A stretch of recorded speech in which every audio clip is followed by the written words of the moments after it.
Okay, welcome to part 2 of Major Movement Patterns Decoded. In this part, we're going to talk about lifts or deadlifts.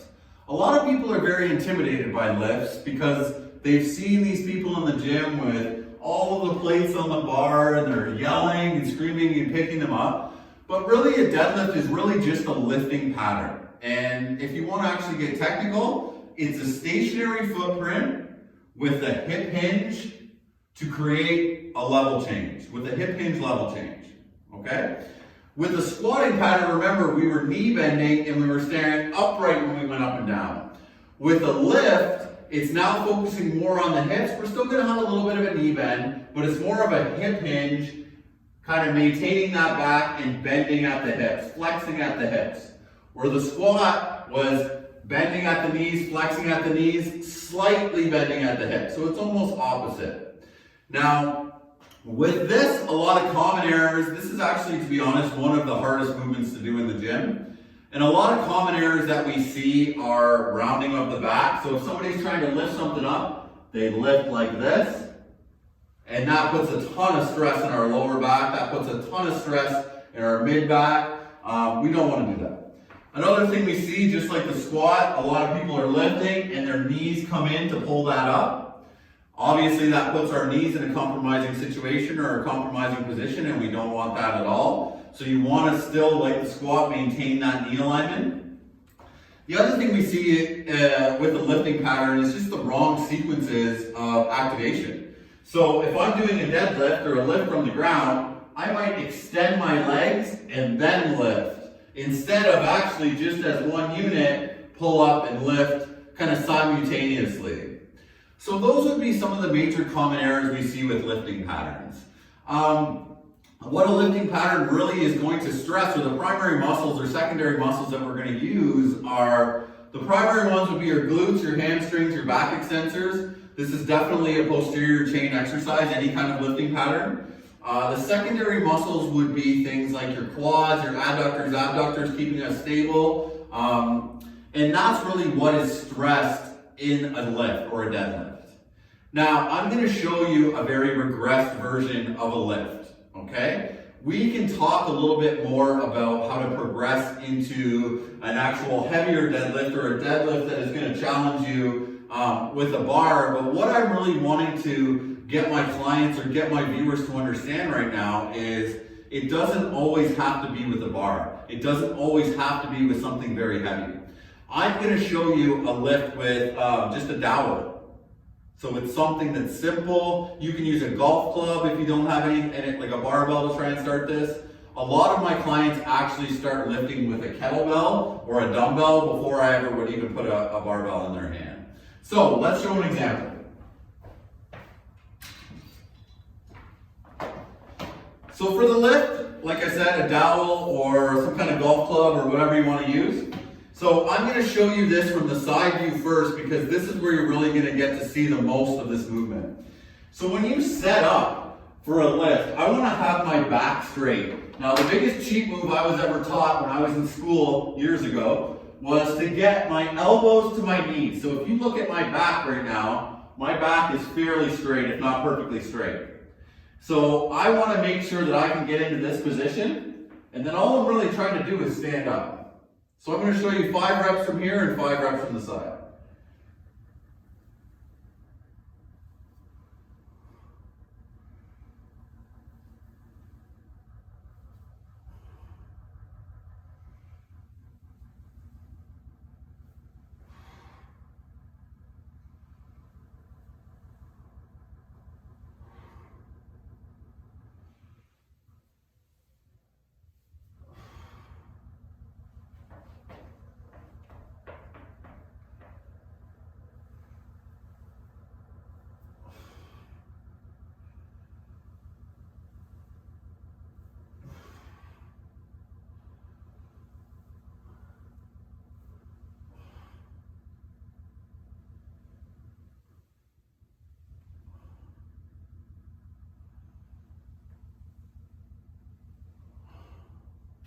Okay, so that was 5 reps from the side view, 5 reps from the front view. If you notice, the whole time that I'm moving, I'm maintaining that posture angle, or I'm maintaining that flat back. And that is the most important part of a deadlift pattern. If you lose it somewhere in your back, you're not going to hit the right areas, and that's a great way to hurt yourself. A lot of people think that deadlifts hurt you. Deadlifts don't hurt you. Deadlifting bad or deadlifting improper, that is what hurts you. If you do this exercise correctly, you shouldn't get hurt from it. It should give you all the benefits that it really does. And this is one of my favorite, if not favorite, exercises for a golfer specifically, because we all know the glutes are the king of the golf swing. Okay, so let's talk about that movement that I just showed you. So we're gonna do the same thing as I did with the squat. We're gonna work from the ground up, and then I'm gonna give you a regression to help you kind of master the movement. So I'm gonna do it from the side just because, like I said, you can see more from this angle. So from the side angle, what I wanna have is I wanna have my feet narrower than I was in the squat. So my feet actually want to be about hip width apart for this movement. I want to start with the bar just below my knees. This, if I had an actual barbell, would be on plates and it would probably be about right here. So the bar is going to start just below my knees. I still have that flat back. My knees are going to be maintained over my feet the whole time. So I like to be called stacked. So feet, knee, hip alignment. My bum is going to be higher than my knees, and my shoulder blades are going to be higher than my bum. So you actually see 3 different levels right here. Also, the whole entire time, if you look from the side, my scapula is right over top of the bar. So a lot of people we see also deadlifting like this, which is the squat, when they should be lifting more and extending their hips, not bending their knees up and down. My upper body stays nice and straight the whole entire time, and if you notice, my ears are in line with my shoulders, maintaining that alignment throughout the motion. So another thing we see a lot is everyone trying to look at themselves in the mirror when they do deadlifts. We don't need to do this. So from here, all I want to do is push the ground away and stand up. That's the easy phase of the movement. The harder phase is the lowering down. So when I lower down, I want to keep that posture. This bar has to hug my legs or stay on my legs the whole entire time. When I lower, hips back, just let gravity take the bar down. Keep it nice and close. Once the bar gets to about your knees, then you can start to bend, and now you're back into your starting phase or starting position. Now, one thing was told to me when I was young in this training world is that if you start from the wrong position, there's no way you're going to do the movement right. So the most important thing to do with exercise is set up correctly. So I'm going to show you the setup again from the front, and then we'll talk a little bit about a regression. So like I said, hip width, this is where I'm starting. This is not where I start a deadlift. This is where I start my deadlift. Now all I'm doing from here, like I said, is pushing the ground away, standing up, hips out of the way, letting gravity take the bar down, bend, I'm back to the start. So that is a lifting pattern or a hip hinging pattern explained. Now I want to talk about a regression. Now this is, like I said, one of the hardest movements that you can do in the gym, and just by watching this video is not going to make you a good deadlifter. You need to have feedback. You need to have somebody who is going to be able to coach you through this. If you are brand new to exercising, so think about that before you go and grab a bar and start to lift heavy weights. But one way that you can start to really improve this is, I'm going to show you a regression, and this is a great way to learn, is working on your hip hinging pattern. So all I want you to do is get a broomstick or a golf glove or whatever you're going to get your feet in the right pattern, and just work on bending your hips and getting that bar to your knees with maintaining that back. And then stand up. Bend, maintain that straight back, and stand up. Bend, and stand up. You can even take it a step farther and go this way and forget the bar and just use my thumbs. So if I'm just using my thumbs, I'm going to hinge and really work on getting that nice straight back where you can see I'm nice and flat in my back, and I'm getting to that position I want to in my deadlift. And I'm just letting my thumbs scrape across my legs or drag up and down my legs the whole entire time. That's a great way to start to practice your hip hinge. Another way is to really get that visual feedback and do it in front of a mirror so you can see whether you can maintain those angles that I showed you at the start of the video. That's a lift pattern. Like I said, if you're a golfer, this is definitely a pattern that you need to master in order to create those strong glutes, be able to really explosively extend your hip, or really be able to rotate effectively. Next, you're going to see all the different variations of the deadlift that I like to use with my athletes. So now we'll move into that. Enjoy. Okay, for the barbell deadlift, I want to have my feet hip width apart.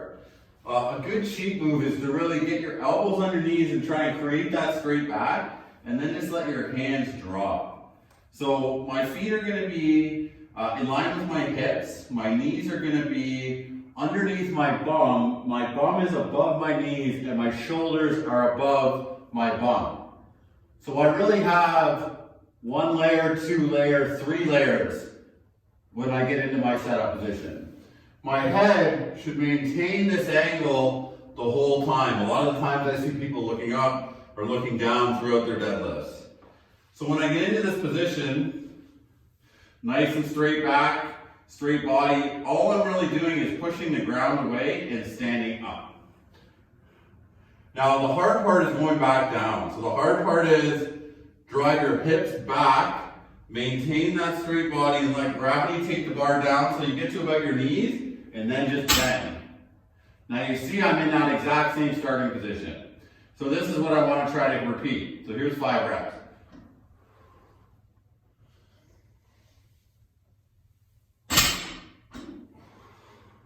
Exhale on the way up.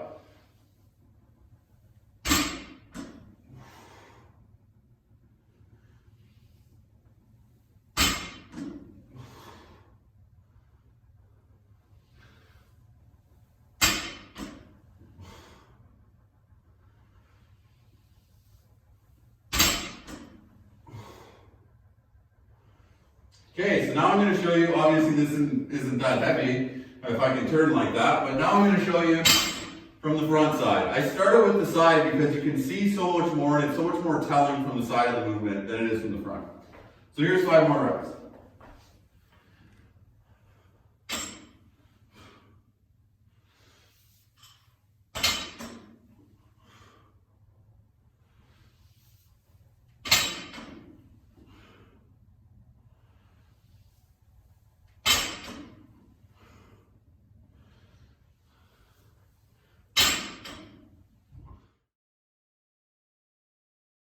Okay, for the sumo deadlift, again, I'm going to start from the side because you're going to be able to see a lot more, and then I'll rotate and go from the front. So for our feet, we want to be wider than shoulder, or we want to be around shoulder width, maybe not wider, depending on your limb length. You got to find what's comfortable for you. Our knees are going to be slightly pushing outwards just because our legs are pushing outwards, but we still want to maintain them over our feet. We don't want them to go out or in. Our hips drive back just like the other lifts. We're going to have a nice straight upper body. Shoulder blades back, keeping our back nice and straight, ears in line with our shoulders. So to get into this deadlift, I'm going to sit down. My elbows are in between my knees. My hands are in a narrow grip, My back is nice and straight, my chin is in, and I just stand up. On the way down, I'm really kicking my hips out of the way, letting the bar lower, and then bend just like the other one. The difference with this one is I'm a little more upright, I'm a little wider, so I'm stressing the muscles a little bit different. I actually get a little more quads in this one as well.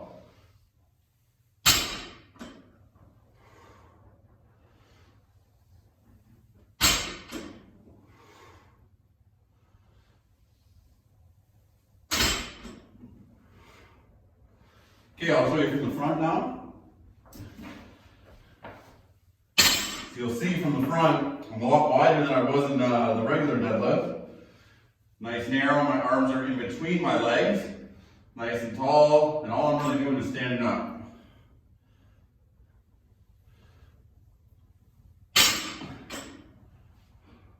Exhale on the way up, inhale on the way down.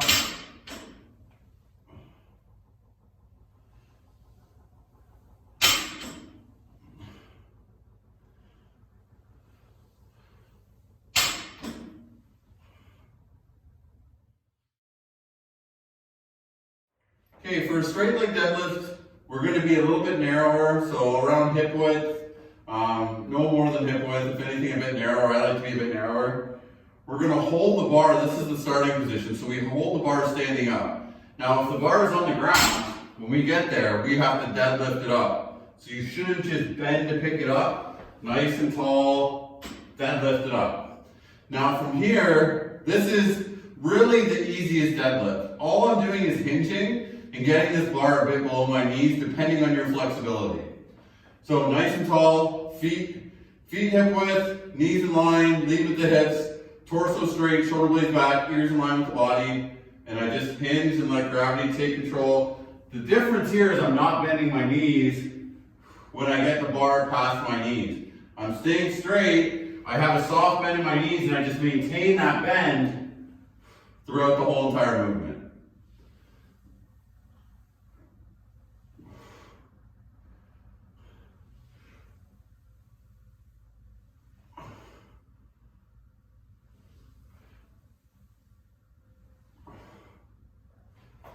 Okay, that's the front. I'll show you, or the side. I'll show you from the front too. Nice and tall.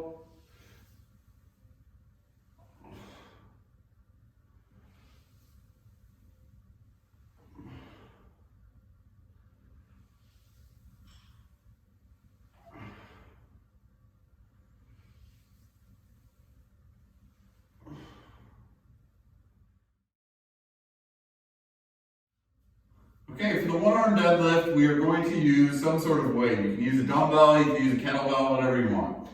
For this one, it's pretty much like the normal deadlift, where our feet are going to be around hip width, maybe a little bit wider, but not much. I want to keep this weight in my shoelaces or in the middle of my feet when I put it down and pick it up every single time. I can start by bending at my hips, putting my elbows to my knees. All I'm doing from here is dropping one arm and lifting the other and standing up. So right back down. If you notice, feet in line, knees in line, hips in line, straight back, shoulder blades down, ears in line with my shoulders, stand up. This is actually where I start with a lot of clients for deadlifts, just because it's so much easier than moving that bar around your body. I inhale on the way down, I exhale on the way up. So I'll show you from the front view too. So the weight right in the middle of my feet, nice and tall, break, back, stand.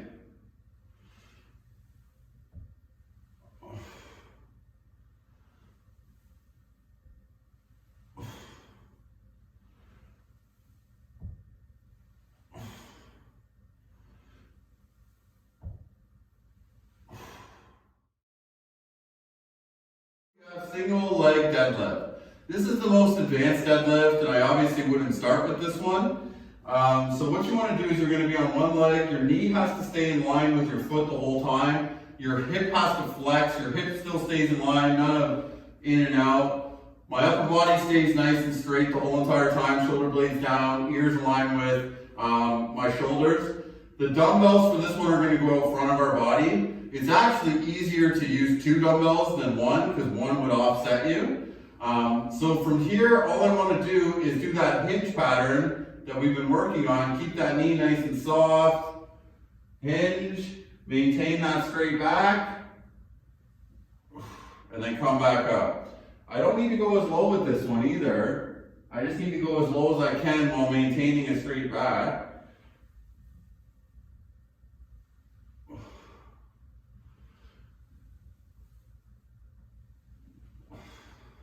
Shoulder blades back and down. Okay, I'll show you from the front. Nice and tall.